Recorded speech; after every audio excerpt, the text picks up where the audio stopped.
Comissão de Constituição e Justiça do Senado aprovou o projeto para extinguir a possibilidade de reeleição nos cargos executivos. O repórter André Anelli chega agora com as últimas informações. E eu te pergunto, André, quais são os próximos passos para essa mudança começar a valer? Foram alterações abrangentes, por enquanto, na CCJ. Bem-vindo, bom trabalho. É isso mesmo, Tiago. Muito boa noite, bom trabalho para você. Boa noite a todos aqui no Jornal Jovem Pan. Em relação aos próximos passos, ainda precisa de votação no plenário aqui do Senado. Mas essa PEC que previa o aumento do mandato dos senadores de 8 para 10 anos acabou sofrendo uma mudança na CCJ, que decidiu então reduzir o tempo para 5 anos, igual ao período dos demais cargos. A proposta ainda unifica as eleições no Brasil para que todos os cargos sejam disputados de uma única vez, a partir de 2034, acabando com eleições a cada 2 anos, como ocorre atualmente. A proposta prevê um período de transição para o fim da reeleição. Em 2026, ou seja, no ano que vem, as regras continuam as mesmas de hoje. Em 2028, os prefeitos candidatos poderão se reeleger pela última vez e os vencedores terão mandato estendido de 6 anos. Isso para que todos os cargos coincidam na eleição de 2034. Em 2030, será a última eleição com possibilidade de reeleição para os governadores eleitos em 2026. E em 2034, não será mais permitida qualquer reeleição e os mandatos, então, vão passar a ser todos de 5 anos. O texto foi relatado pelo senador Marcelo Castro após a autoria do senador Jorge Cajuru, que defendeu o fim da reeleição para que a gestão pública não seja influenciada por interesses políticos. O melhor argumento que o Marcelo Castro falou para mim foi algo que eu, na hora, falei, gente, acertei em cheio.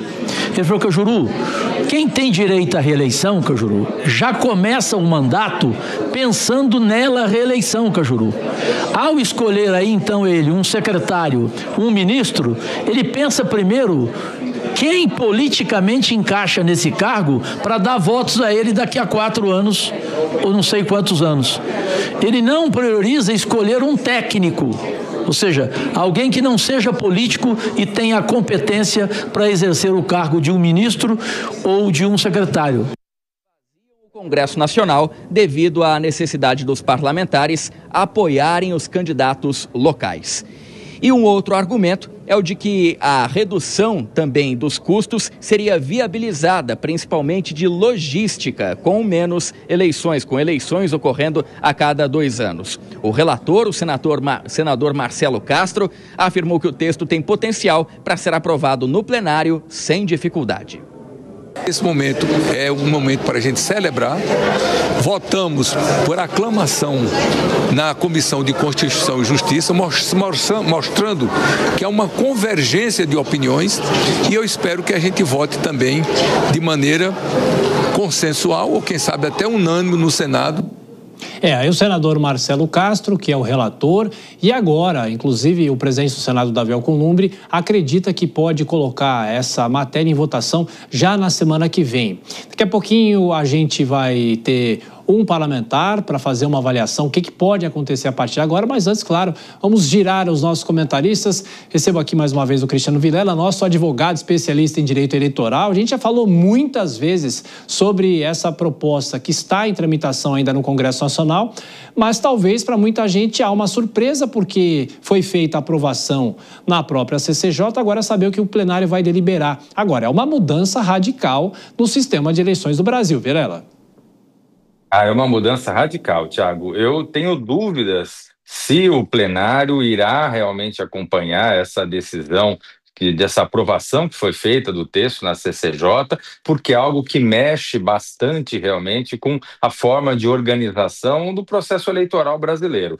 Quando se trata de eleições unificadas, eu vejo que isso é muito ruim. O cidadão ele vai passar um período muito longo sem dar o seu recado nas urnas, sem fazer as inflexões à direita ou à esquerda, as mudanças que eventualmente são feitas no meio do caminho. Então eu vejo que isso é algo que vai ser nefasto para a democracia.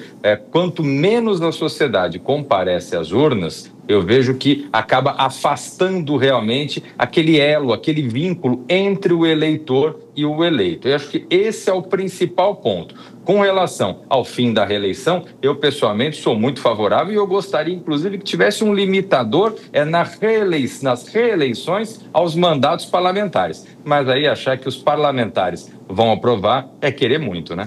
E tem até um ponto em relação aos senadores, Kobayashi, que a proposta inicial era para ampliar o mandato do senador para 10 anos, mas aí houve uma mudança em cima da hora e aí o mandato é reduzido para 5 também. Você vê como é incoerente os fundamentos de cada uma dessas propostas, né, Thiago? Porque imagino que o fundamento para o fim da reeleição se dê pela oxigenação, pela necessidade de oxigenação e pela alternância de poder, que é um dos princípios da democracia.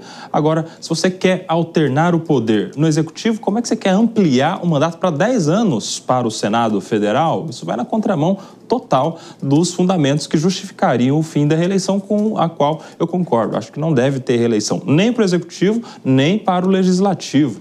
É muito difícil mesmo, assim como o Vilela falou, que isso aconteça para os parlamentares, porque eles é que votariam esta proposta. Mas em relação a esta aprovação na CCJ, eu não vejo com muita esperança que isso vá adiante, porque essa também era uma pauta do ex-presidente do Congresso, o senador Rodrigo Pacheco, presidente do Congresso e do Senado, foi por 4 anos presidente do Congresso e do Senado, tinha essa como uma das suas bandeiras e não conseguiu levar à frente, justamente porque, acredito, não via ali viabilidade política de aprovação. Então não vai ser agora com novas lideranças nas casas que isso vai para frente.